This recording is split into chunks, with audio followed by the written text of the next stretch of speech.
When you hear that loggers don't care, that's the farthest from the truth. And you know, we grow trees, and that's the business we're in. And you know, when you look at the way that we cut it, it's to promote, even if the landowners don't want to spend the money, the trees around it will reseed it, it'll grow back naturally.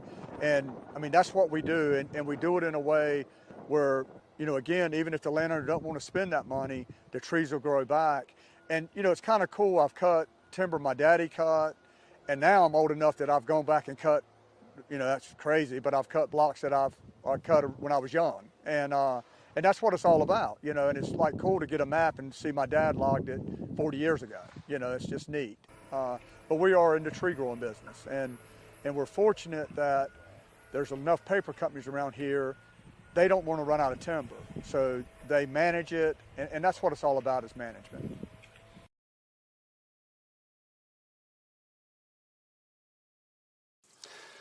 Yeah, this was an older stand.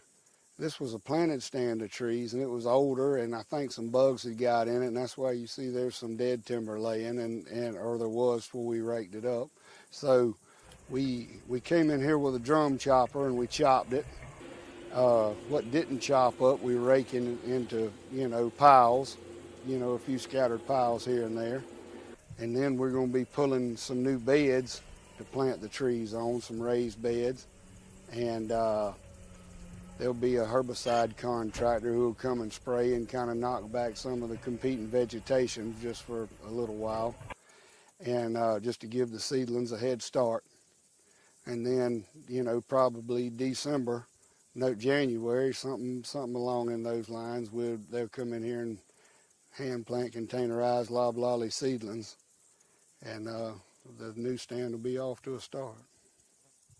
The good thing about forestry in the South is we're planting trees that would have grown here naturally anyways. On this particular site, I mean, there's a little layer of sand, and then there's clay, gumbo clay beneath. Left to its own in its natural state, loblolly pine would grow here naturally, and that's what we're going to plant. You know, that's what will be planted here, because it's, you know, it does well and it grows the best on this site.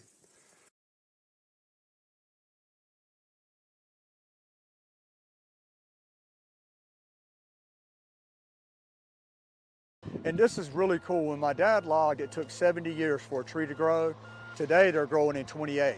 28 years, they got a tree that you can get lumber out of. It's a genetic pine, but that's what they plant, and that's what's going. So, you know, we're on a 28-year cycle, which that's a long time, but, you know, people they can harvest it twice in their lifetime. And that's, you know, I just like people to know that the trees are growing a lot faster. They're, you know, they made advances on pine trees.